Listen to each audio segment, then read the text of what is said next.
Distinguished delegates, ladies and gentlemen, my name is Zara Kalantari. I'm Advocacy Officer at the Institute for Reporters' Freedom and Safety. I'm thrilled to welcome you to our today's side event on enhancing the rule of law through whistleblowers' protection, organized by the Institute for Reporters' Freedom and Safety along with the National Whistleblowers Center. The panel will be moderated by Diana Nazareth, a representative of the Institute for Human Rights, to whom I am now passing the floor. Many thanks, Zara, and I welcome each and every one of you to today's discussion.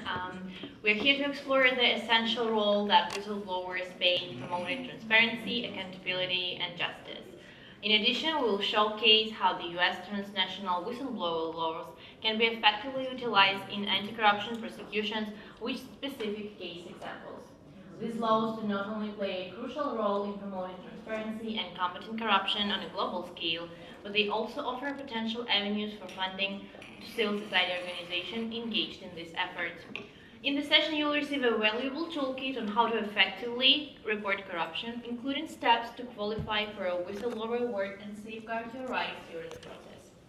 By understanding these resources, you will be better prepared to expose wrongdoing, make an impact, and contribute to fostering transparency and accountability in your own contexts. Today, I'm honored to have Mr. Stephen Cohen, one of the world's most influential whistleblower attorneys, chairman of the board of the National Whistleblowers Center, and one of the top 200 U.S. attorneys according to Forbes 2024, along with Mr. Amin Husseinov, whistleblower and human rights defender. Firstly, for some opening remarks, I would like to pass the floor to Mr. Husseinov to delve into more details on why did you find it's particularly important to shed the light on whistleblower issues during the Warsaw Human Dimension Conference. Thank you, distinguished guests, delegates, and speakers. Today we decided to organize, I think, one of the most important events for all human rights defenders, because we're spending dozens of years of our life for defending the human rights, and in the end, every year we see each other in this building year by year. I'm here more than 20 years and nothing changed. Guilty perpetrators staying with long-term impunity, and we are reporting their crimes and unfortunately not able to punish them effectively. I'm talking about authoritarian kleptocratic rulers from our post-Soviet region, from other OSCE member states, and from different kleptocrats from around the world. Unfortunately, during the current crisis in the world with lots of war, human rights communities, and especially institutions who fight with corruptions, who try to increase government accountabilities, have lots of difficulties.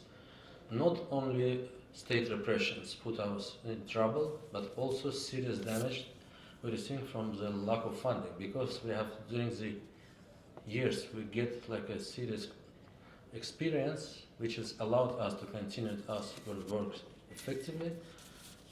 Just because we don't have proper funding, sometimes we feel ourselves as like good fighters without like proper weapons. Like sometimes, if I'm even joking to show the parallels, we feel ourselves like Ukrainian army, which is know how to fight with the enemies, but they're waiting for the weapons. And our weapons is the information.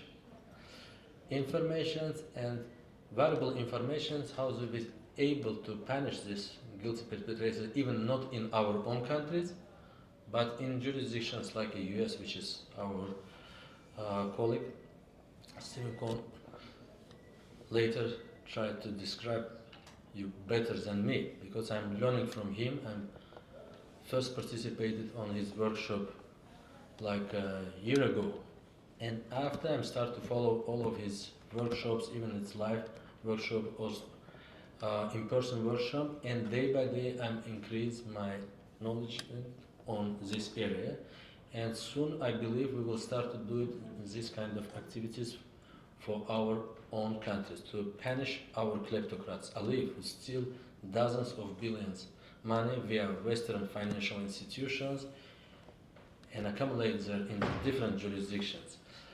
Unfortunately, we do a lot to expose of corruption in our country, but as I said, unfortunately, we do it on not proper manner. We work only one important stakeholder like media, but by mistake, because with lack of our skills, we not work with the attorneys, with lawyers who able to provide us pro bono services and using unique UA law opportunities to punish kleptocrats. So that's today our organization, we are living in exile. Imagine most of our colleagues exposed grant corruptions, which is total amounts maybe higher than 20 or 30 billion dollars. Only the story with the Danske Bank, which is we are starting work on it in 2013, when I'm first time provide my testimonies as whistleblower to the Secretary General of the Council of Europe. When I meet with the Council of Europe Secretary General and told him I saw and I hear for government of Azerbaijan using some bank to bribe politicians from European people's money, and they probably doing this before voting in the Parliamentary Assembly of the Council of Europe. That's don't have all information about via which banks they transfer this money. Nobody believes us. But then whistleblower submit this information properly to US Treasury Department and other official authorities, to Justice Department. USA started unique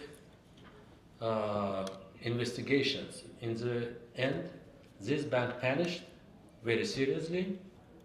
And imagine banks whose laundered 250 billion, they paid $2 billion fine in US. They denied to contribute for the civil society for the preventing future financial crimes. Because I remember in 2018, this bank made public press release when they promised they don't want to keep this profit for this money laundering because it's very shameful for them. According to the end of the investigation in the US, bank find themselves guilty for money laundering, and they said, yes, we are officially do the serious crime, please forgive us. But bank also gives a very serious promise for provide all profit for special funds to preventing future financial crimes and to spend this money for countries and victims from Russia, Ukraine, and Azerbaijan. But imagine bank which is paid 2.2 billion approximately dollars fine and promised to establish special fund with a total amount 250 million. They didn't do because they said we are charged a lot by US law about US law enforcement agencies like a Treasury Department and Justice Department, and we don't have enough money to pay. But imagine if we do properly and start work on each cases, which is you see Credit Suisse case, JP Morgan case, when lawyers, professionals submitted claims to specialized US agencies, they managed to get serious award for the whistleblowers, and in the end, with this kind of resources, we're able to increase our financial sustainability and to expose lots of and documented lots of human rights, corruption crimes, and move forward to punish all of these authoritarian rulers very properly on the Western jurisdictions. And that's why I believe for all OEC member states, we are addressing to all OEC member states for this unique US experience supposed to be implemented to other like-minded states. Recently, in partnership again with the National Whistleblower Center, during the last Human Rights Council in Geneva, we organized a similar side event, and we appreciate for Steve able to join us and make a great presentation. Now I think I'm going to finish here and give all time to Steve to deliver his unique experience to all of us. Yeah. I thank you, and thank you very much, Steve, to find the time to join us today. Thank you. Thank you very much, and thank you everyone for attending. It's truly an honor to be here among people who are dedicated to human rights, anti-corruption, and it's just an honor to be able to make this presentation. Before I do my formal remarks, we do have some whistles. Since it's a whistleblower event, you should have a whistle. They're there if you want. We also have some literature you can take home with you to do follow-up. As an introductory remark, the new legal tools available transnationally, predicated on fighting money laundering, foreign bribery, bank secrecy, tax evasion, manipulation of commodities worldwide. These new legal tools provide human rights defenders and international law enforcement the ability to win. The tools are generally more powerful than those that the corrupt people use in terms of incentives, in terms of compensation, and they have produced billions of dollars, some of which has been reinvested into anti-corruption and human rights efforts. Far more can be. This is an entirely new way to look at whistleblowing and to look at anti-corruption. The laws are new, but it's imperative that the international human rights community, government, NGOs, journalists, whistleblowers, learn how to use these tools effectively. Because as they've been implemented, and you will see soon, it is remarkable. So let's go see. Well, we know this. The United States has done a strategy on countering corruption. Many of you may have read it or seen it. It's an excellent document. It's the official policy of the United States of America, but it reflects human rights understanding going all the way back to the UN Convention Against Corruption. It's consistent. But it adds one dimension explicitly: protection and advocacy for whistleblowers. The United States, in looking at these new modernized laws, has figured it out, at least at the high level, that the whistleblower is the key to detecting corruption, and corruption fuels human rights violations massively. So therefore, without detection, you can't have enforcement. So the new whistleblower laws marry enforcement, detection, transnational application, to become the single most effective tool fighting corruption, I think, ever, without a doubt. So the United States now stands in solidarity with whistleblowers. The Alliance, this is what we're advocating as hard as we can. We want to work with governments, human rights advocates, journalists, etc., in training and letting people be aware of these new powers. We're going to start with anti-money laundering, which is bank secrecy. Money laundering is the bloodline of corruption. It's where people hide their beneficial ownership and put money into the international banking system by the billions and billions of dollars. It also covers dirty money. If people get their money through illegal activity, it can't lawfully enter the international banking system, but it does.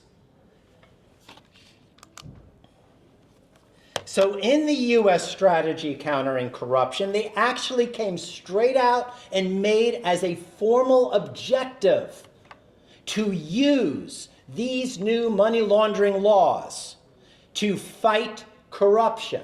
So you need to take a step back on this. Whatever the debates are you have on whistleblowing, EU directive, this, that, compliance, whatever, great. But it's passé. Those who've actually looked at it have concluded that by integrating the whistleblower laws with fighting the main enabler of corruption, money laundering, you can actually win. We can win.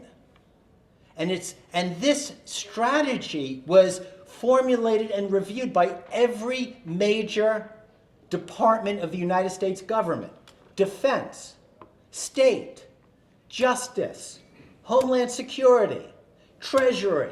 They all got together to formulate this.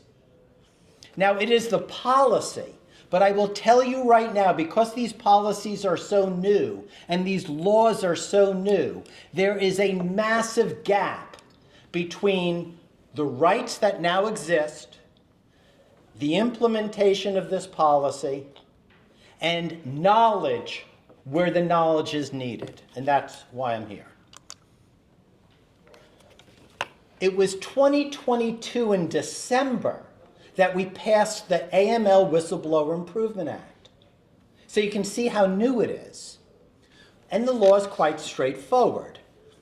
Anonymous and confidential reporting.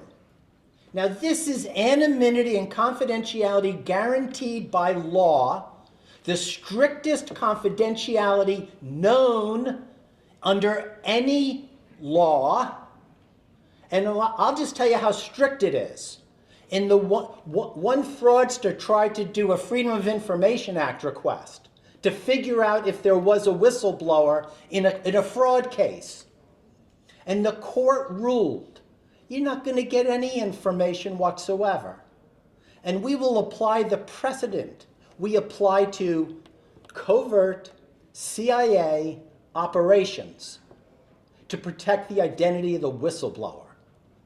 I mean, these confidentiality rights are so powerful, but so needed because the informants are coming from authoritarian regimes, from countries with no whistleblower protections, from highly corrupt countries, and they need these protections, and now the law does deliver. I've been using these laws for a number of years now.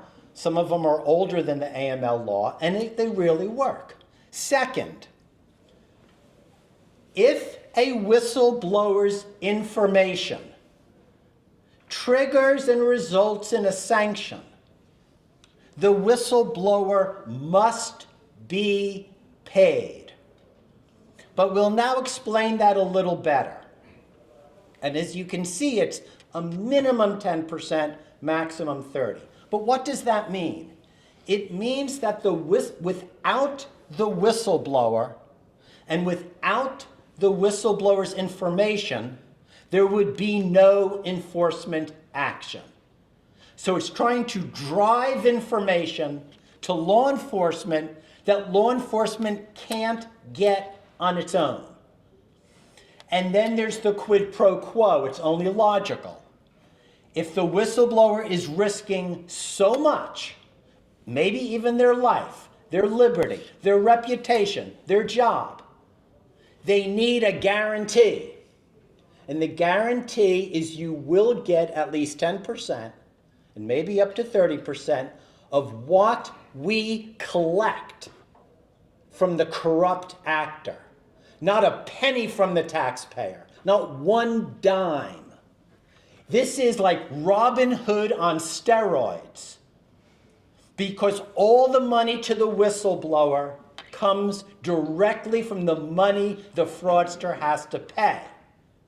And since it's 10 to 30%, the government always makes 70 to 90%. They're always the biggest profiteer from this deal.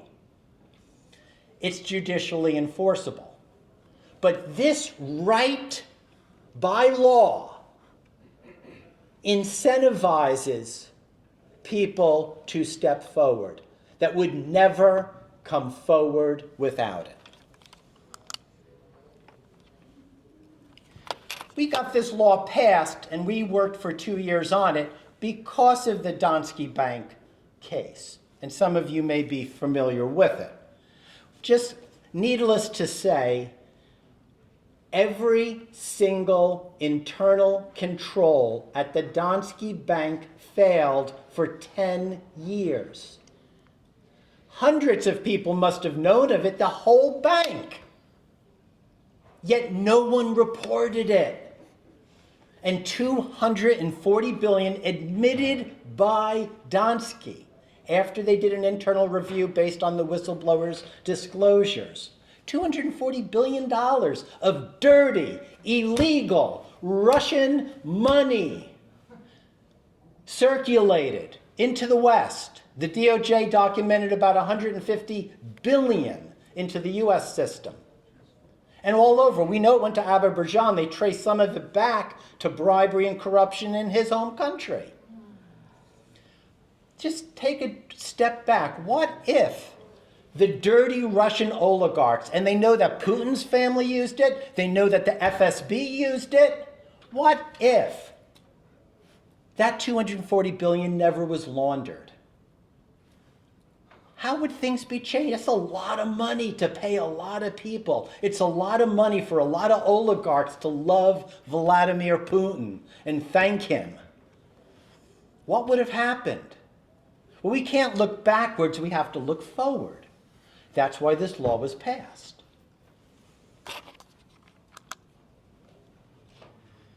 And when DOJ sanctioned Danske 2.2 billion, they essentially said, hey, whether you're a US or foreign bank, if you use the US financial system, which transnationally is extremely broad, you may find yourself a one-way ticket to a multi-billion-dollar guilty plea. That's what happened. But add it together. Accountability and tackling the worst corruption out there. Now, Binance is my favorite. It's the first big case to develop after they passed the AML whistleblower law. And Binance is, maybe was, but at the time was, maybe is, whatever, the largest cryptocurrency exchange in the world. They took pride in being transnational, having their office in the Cayman Islands or other places offshore of the US. They dealt in crypto, so they were under the illusion that somehow they can get away with criminal activity. But guess what?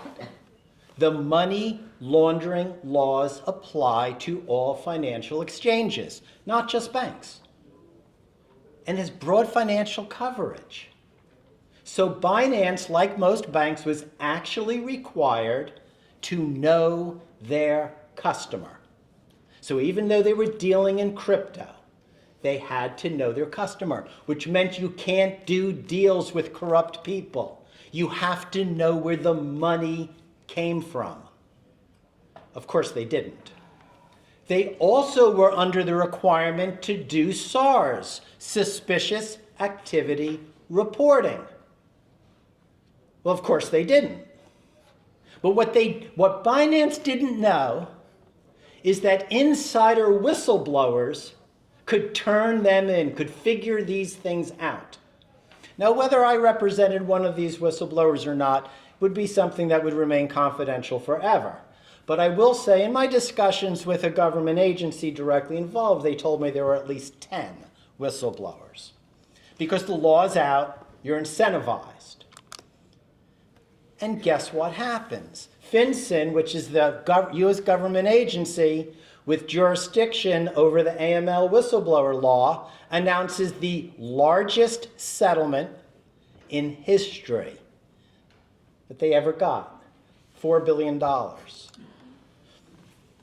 billion sanction against the company. The president was criminally indicted, most likely will be serving jail time. They had to go through an extensive compliance agreement. So just think about holding crypto accountable for their worldwide facilitation of corruption. And the whistleblowers were able to show, look what they could show, that they had accounts from ISIS, Al-Qaeda, the world's largest dark money market, where they do all types of terrible things in these dark, secret things on the internet. They actually documented over 100,000 illegal accounts from Russians inside occupied Ukraine and Crimea, all of which would either have to be shut down, assets seized, but more important, sending the message in the future.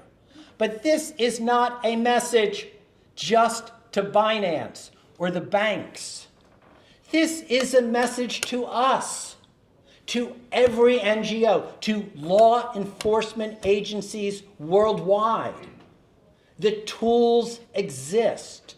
The ability to have large-scale, successful enforcement actions exists. But I will probably bet a lot that very few of anybody in this entire room, experts dedicated to fighting corruption, even knew about this.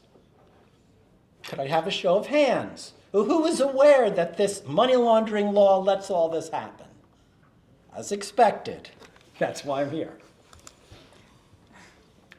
Slightly older, but on the exact same model, the Foreign Corrupt Practices Act.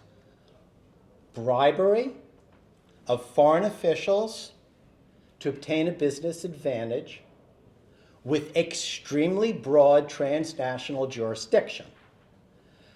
Now, the US has pushed out international jurisdiction as far as they can, and when we turn in a case, even if we don't even understand how you could get jurisdiction, if it's a big enough case, they're going to work overtime figuring it out, whether it's an email, something.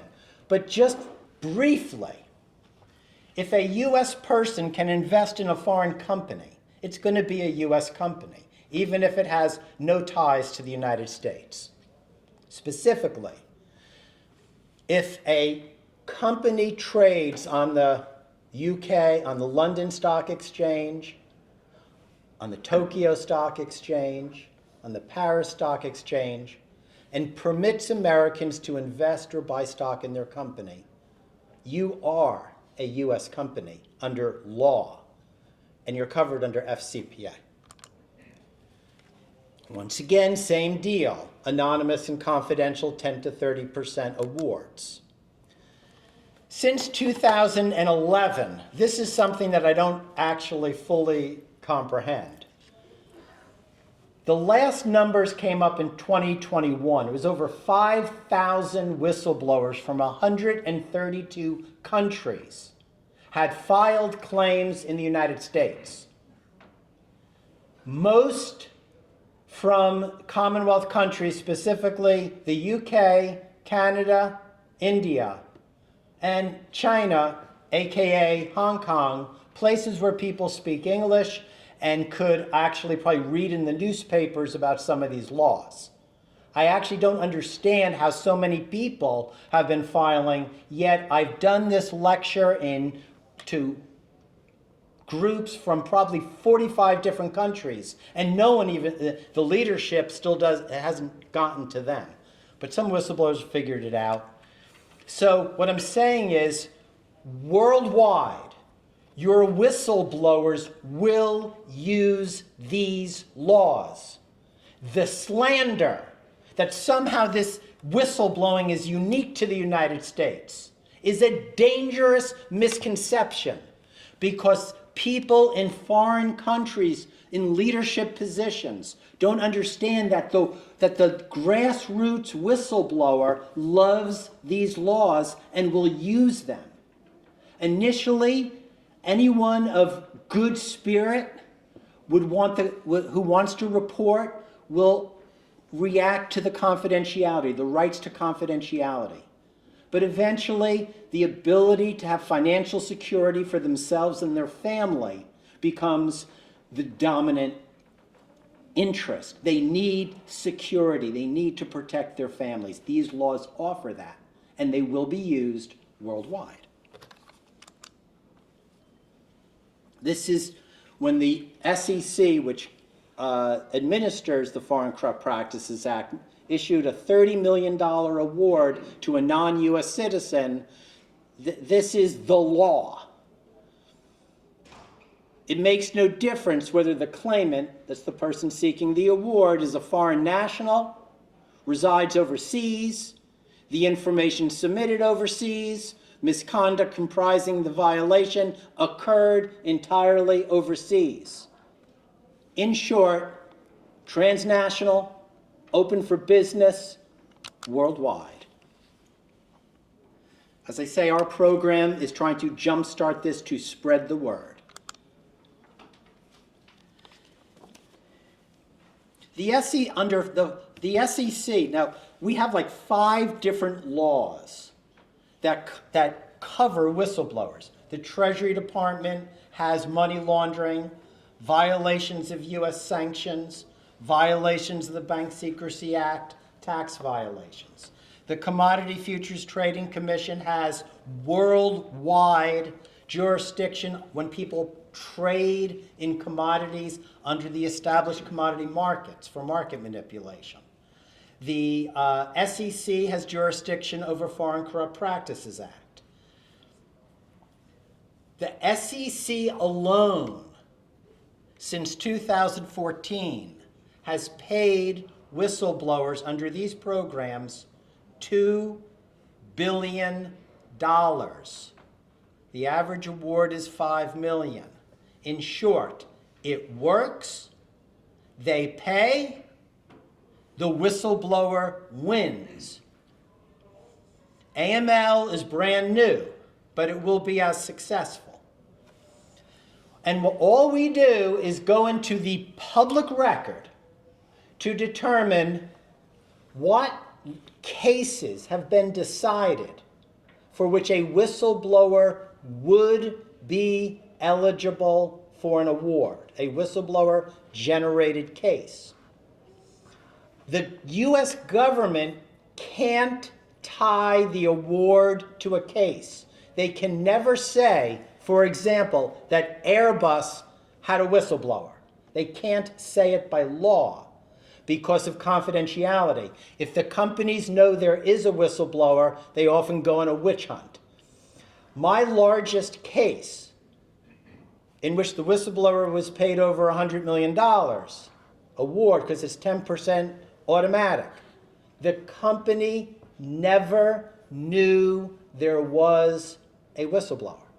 So that's confidentiality. But we search it. We know about 80% of these cases are whistleblower triggered. But you can't tie it. But if you look at this, this is FCPA alone. And we've broken it up to the company, and you can see all of these, or almost all of these companies mentioned, are not stationed in the United States. They're foreign. Then the U.S. is actually working with many foreign law enforcement agencies on these cases, but it doesn't get much publicity. We're often asked if our whistleblower will work with a foreign agency. We will never recommend that unless the United States government says they're A-OK.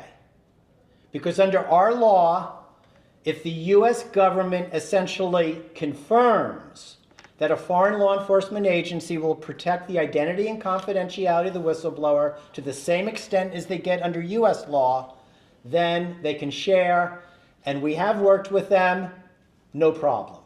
But we will not go directly, because to get the confidentiality, you've got to start with U.S. But check it out. So in Airbus, they worked with UK Serious Frauds and France's organization. It was a 3.9 billion sanction, and China is the harmed country, meaning bribes were paid in China. The sanctions are super high because under our laws, if you get caught, you have to pay big bucks. And I won't go into all the details on how that is done, but sanctions that could be 50,000 or 100,000 in the UK can easily be 2 billion in the United States on the way we do our sanctioning. Because you need both. You need detection and you need punishment. And these laws give you both. So you can see what's going on.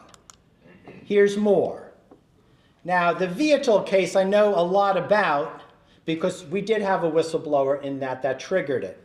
This was such an important case because it was the first time what the Commodity Futures Trading Commission said was that although we don't have jurisdiction over foreign bribery, if bribes are paid, you're manipulating the commodities market. And we do have jurisdiction over market manipulation, so we'll get you. And Commodities Futures Trading Commission, based on that legal analysis, sanctioned the 3 largest oil traders, Glencore, Viator, Trafficker, a total of about $1.6 billion total under their unique jurisdiction. And in looking at these cases, and you can see harmed countries, we are able to see through the whistleblower who was getting ripped off, whose oil prices were being increased, whose governments were being corrupted. And you can see it in this particular case of Brazil, Ecuador, and Mexico. The other case, you can see who's getting destroyed, whose democratic infrastructure is being undermined through bribery. You can see it. But you can also see that we're able to police it for the first time. This is a quote from the head of the SEC just saying, "We love whistleblowers. Believe me, they do." As these laws have expanded, and as experts are able to actually look at them objectively, without the negative stereotypes that often accompany the word whistleblower. I have read so many things, I've seen so many things that just repeat the same tropes, the same negative connotations of whistleblowing. You know, it's just beyond me that it just continues. But when you look beyond that, and when people look at the empirical data, when they look at who these people really are, what the actual contributions are to international anti-corruption and human rights, a totally different picture is painted. I can tell you right now, it was U.S. law enforcement, specifically out of Treasury, that fully supported our effort to make awards under money laundering mandatory, 10 to 30%, full confidentiality. So the local law enforcement people are often with us. Then you saw from the strategy, at the highest level, they're figuring this out. Now, this is a quote from the OECD when they audited in 2022 the U.S. anti-bribery program. Their auditors are all non-U.S. people. Their auditors are generally from countries that have no whistleblower laws, and often we're just upset that the leadership in those countries kind of trash on whistleblowers and don't do anything. So these auditors are not coming from my office or biased from U.S. These are non-U.S. auditors, and you can see what they concluded. The Dodd-Frank Act, that's the technical name of the law that covers the Foreign Corrupt Practices Act, multifaceted protections, and believe me, they're multifaceted, constitute a good practice and provide powerful incentives for qualified whistleblowers. So people, when they look at it, they see it. And the numbers back it up. Now, this is the problem. This also came from the OECD audit, where they looked at between 2020 and 2022 where all the successful FCPA cases came from. And the U.S. had a lot of cases, largest in the world. And this is so troubling Because as an expert, as someone who's done these laws, helped draft the laws, helped draft the regulations, I can read this and I can know what this means. This means that probably 95% of the otherwise qualified whistleblowers got nothing. And that has to stop.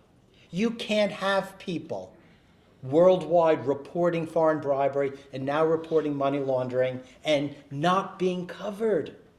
So I'll just translate it for you. Media reports. We have a case right now on that. If the whistleblowers internationally often go to the news media, it's like a logical place to go. But if you go to the news media and the U.S. Embassy learns about it from reading the local press, the odds you get disqualified from coverage is overwhelming. I will bet any amount of money, every single one of those whistleblowers, that's 1 in 5, was disqualified. I read every decision that comes out. None of them have reported any of them getting it. But I know the technicalities of the law. Every single one of them was qualified in the beginning. Civil or foreign government referrals. This is one of the worst things, and foreign governments and foreign civil society has got to deal with this. In 2010, when the regulations were formed, no one understood their international application. It was viewed more as a local Wall Street law. But international whistleblowers started filing, and the FCPA took off. But under the regs today, if a whistleblower goes to an international NGO or to a foreign government agency, they get no credit.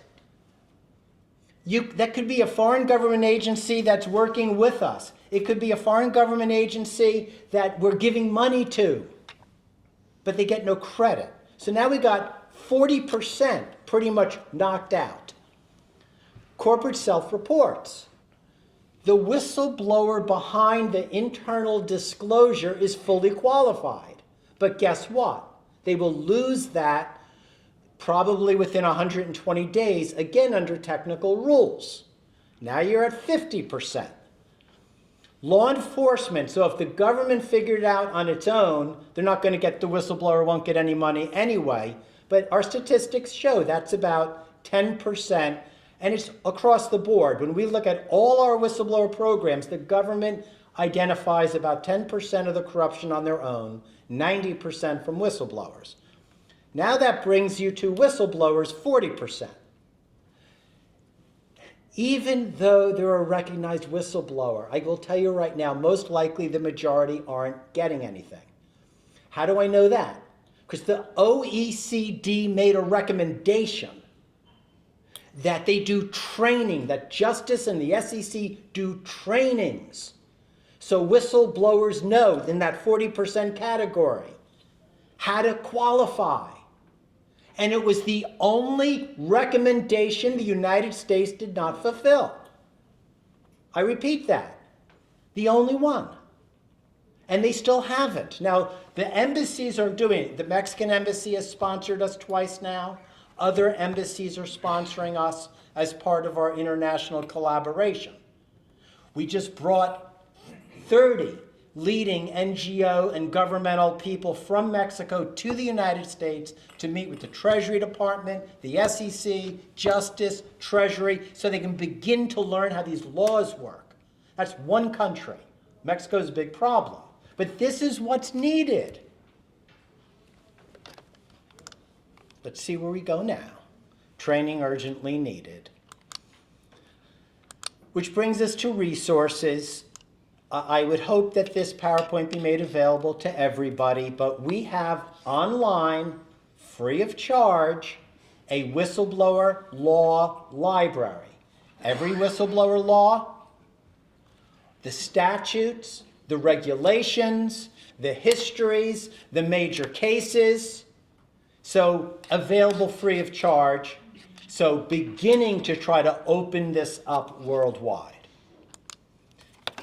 There's the book, Rules for Whistleblowers. We have a small number that I brought here for those who would like it, but they're obviously going to run out very quickly, or if they already have. This goes over every single one of the laws and precisely how to use it, and discusses the transnational jurisdiction. Now, I will say you can get it through Amazon as one of those electronic books for like $30. So if they run out, you should get it. And it's the only guide worldwide that really lays out precisely how to use these laws. So literally, you can get the book, open it up to money laundering, open it up to FCPA, and it will explain it. I hope people take advantage. That's me. These are other places for information. So I do want to say thank you so much, your fantastic audience. You're letting me go on like this and do my preaching here. So I'm more than glad to answer any questions, and I can also stay later and answer any questions. So I want to thank you all very, very much. Thank you, Stephen. Your expertise is invaluable, and I think that our audience is still partisan, but I already can see a raised hand, so I give the floor to you to ask the question. Thank you so much for such a fascinating presentation. My name is Azizov, Justice for International Geneva. So my question is twofold. So first is regarding the whistleblower. U.S. indeed is very famous by extending its jurisdictions, as you mentioned. You said you don't know how, but it actually happens over many cases related to corruption, atrocities, human rights violations, and so on. But at the same time, if you look at the whistleblowers like Assange, yeah, he's been targeted by United States for revealing of state crimes. And I can actually sense from your presentation what you were telling us, you are talking about the different category of whistleblowers, which are more corporate whistleblowers. Yeah, they're exposing corruptions of state officials, but yeah, it's something else, I guess, right? Yeah, on the one hand, how would you explain that the system in the United States can punish people like Assange and at the same time reward people who would reveal maybe the same level of state crime but in other countries? So the second folder of question is basically about the due process. As we know, those cases, including sanctions and corruption, they actually come under the certain expedited procedures, so procedures which are not fully falling under the burden of proof principles, where in fact the burden of proof is shifted from the government, from the state to the accused. How would you explain the compliance of this kind of system with international human rights standards? Thank you. Well, these are two fantastic questions, and I'm so glad you raised them. First off, Assange. So Assange actually is a publisher, not a whistleblower, and the rules governing publishers and whistleblowers are very different. Just that's a technical issue. I will also say that in the United States, we have 70 different whistleblower laws covering each sector of either the government or the economy. The ones I'm talking about are just the ones that can effectively deal with international anti-corruption. When you go to, just so you know, it's complicated, if you go to the Assange case, where I am saddened is that Chelsea Manning, who went to prison for giving Assange information, there actually was a U.S. whistleblower law that would have permitted him to give all that information to the U.S. Congress. They could have leaked it out, and he couldn't have been touched. The same thing goes with Mr. Snowden, that there's actual laws. Now, just as I sit here and lament that no one knows about these laws, the United States government has not really taken the effort to educate its military and its CIA agents to their rights to blow the whistle. I mean, it's kind of obvious why not. No employer really does it. But it's a kind of a tragedy that there are laws that were not used and people have been victimized. But I will also say this. 18,000 whistleblowers entered the SEC Dodd-Frank Act alone in 2023. When you tie in the other laws, it was probably close to 30,000. The number of whistleblowers who've been tied up in these national security cases are maybe 4 or 5. And from my perspective, you know, if I got a law that is 18,000 people, I'm focused on that, it works. And I understand there are problems. We have been fighting for rights for national security whistleblowers for 40 years. It's a tough road. Burden of proof is my actual favorite issue, one of many, but it's right up there. I was invited by the US Embassy to Bosnia to talk about their whistleblower laws. I went there once and I gave presentations. They decide they're going to do a whistleblower law. They do it, they pass a pretty decent one. They invite me back for implementation. So the Anti-Corruption Commission has now ordered a whistleblower to be reinstated, but no one's reinstating him. Too politically hot. And they're all blaming the courts. So I meet with one of the judges who was told to be, was very supportive of whistleblowing and had helped draft things, an influential judge. And I said, hey, judge, you know, everyone's on your case. They're saying you're letting all the corrupt people out. You're not enforcing things. What's up? And she says, our anti-corruption laws are all criminal. So all the rules for criminal defense apply, including the right against self-incrimination, among others. I said to her, I said, don't you have any civil laws on corruption? And she said, no, they're all criminal. I said to her, I said, in the United States, all of our powerful laws are civil and criminal, but civil is the law you need to get white-collar crime and corruption. Why? Just what you said.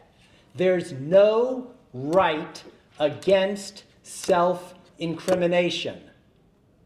So when we go after someone for corruption civilly, if they say, I plead the fifth, I refuse to answer under the grounds it might incriminate me, we can go to the jury and say, this fraudster wouldn't testify.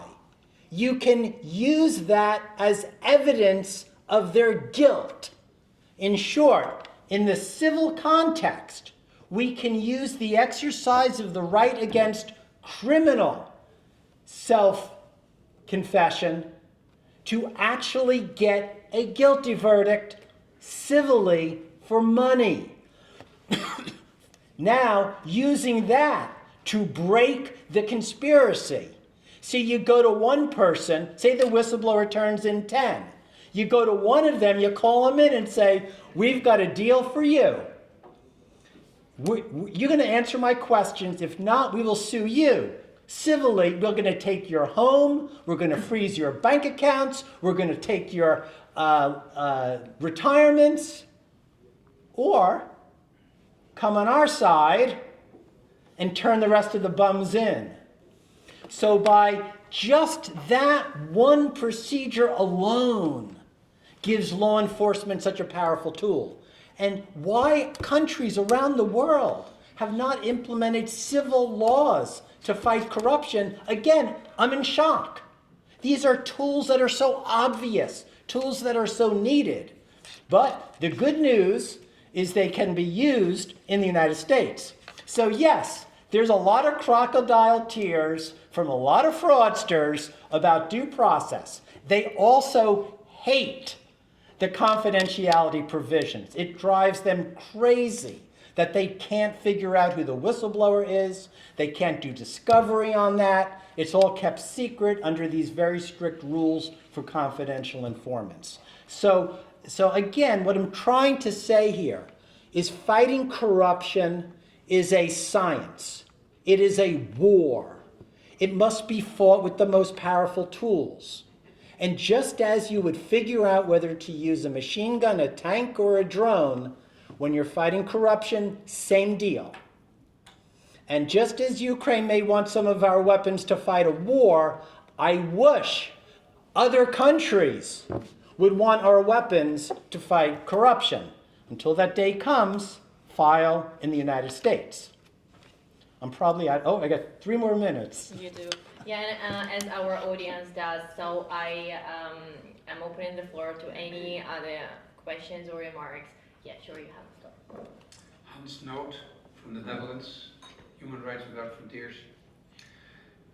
In Europe, they've been working on anti-corruption as well, and as a matter of fact, they are quite doing it a lot by making banks accountable for their transactions, like you mentioned, digitalizing all transactions, which I have some questions about, and digitalizing personal identity. What is your experience with these 3 tools, and maybe others that I don't know about because I'm not an expert, and what you're proposing here in the United States? Do you have any insights? No. So what we have seen, and I'm going to go back to the Birkenfeld case on secret bank accounts out of Switzerland, where he blew the whistle, he got a very large award, and many banks, pretty much almost all of them, went compliant. And 50,000 US accounts were shut down. They had to go to the United States most of the people went in for an amnesty program. The United States collected billions in fines and penalties from all the Americans who were kicked out of their Swiss accounts. And Switzerland many of the banks claimed they'd be compliant. So I think these type of procedures can be very important and very effective. However, never underestimate the little criminals, because they work very hard trying to figure it out.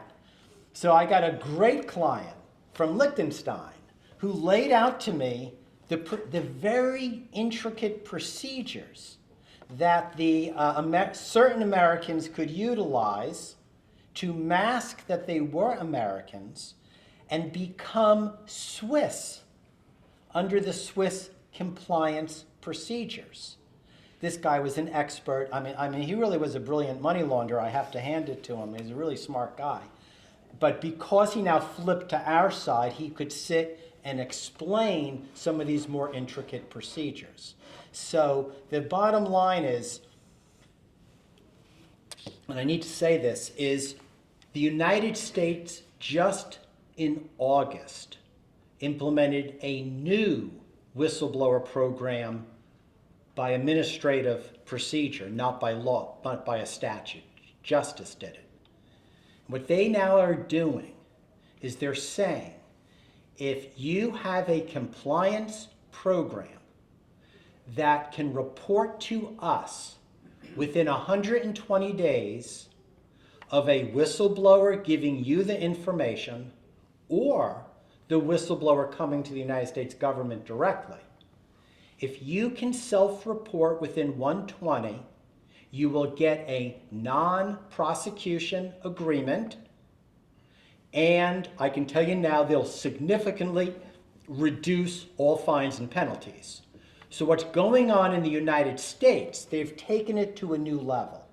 They have seen that these whistleblower laws can have tremendous deterrent effect. So for the first time ever, they are aggressively publicizing the benefits a company can get through a good compliance program and self-reporting, and especially in the wake of a potential or actual whistleblower. So I'm saying it's a good step, and if you read what's happening now, you're going to see that this is what the Justice Department wants to see. We don't want to see billions of cases. We want to see the corruption end. And it can end from companies being compliant or it can end from whistleblowers turning them in, or both. We have one more last question. Okay, please go ahead. Yes, thank you very much. I have a question I'm Supan from Azerbaijan, and I have a question to one of the moderators, Emin Hussein, as we see in the recent trend, which is from the Azerbaijan, that the people who is making investigation about the corruption and the illegal, so lots of them now is in the jail, and the crackdown happens, particularly on the investigative journalists on the Abzas media case. And how do you think about that, the recent crackdown and the outcome of the recent crackdown in the context of investigative journalism? How do you see the trend in Azerbaijan?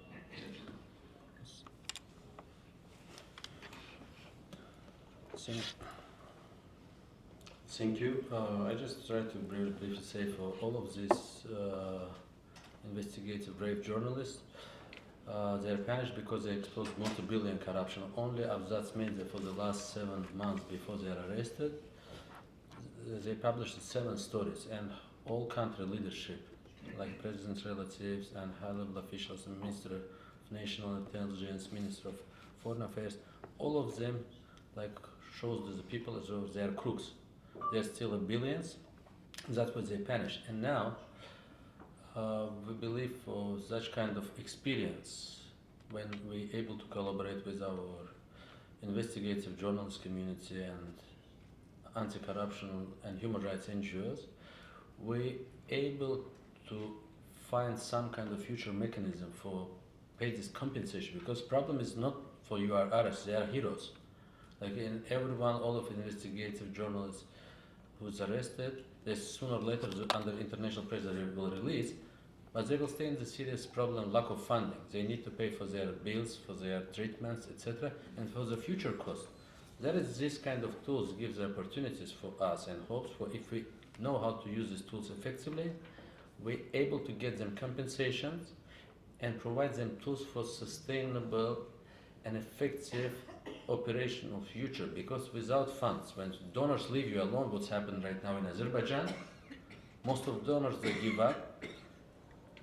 But if we were able to at least get in one significant case, 10%, I will tell you, this money allowed to the whole Azerbaijani civil society, operated with any problems for the next 10 years, cover their strategic litigation potential cases with the government, they provide their legal support for the victims, for compensation for the victims, etc. Maybe, Steve, if you want to add something? Yeah, I do, and thank you so much, and thank you for that question as a reminder. So the United States does, in specific cases, gives some of the sanctions money back to the harmed countries. Sometimes to build democratic infrastructure, like in Brazil, it was close to 900 million given back. In the Danske case, I believe they gave 400 million to the Dutch, not to the Dutch, excuse me, to the Danes. And they can do that. They can also give the money directly to the victims. And under US law, 25% of any criminal penalty can go to what's known as community service, which is payment to the victims.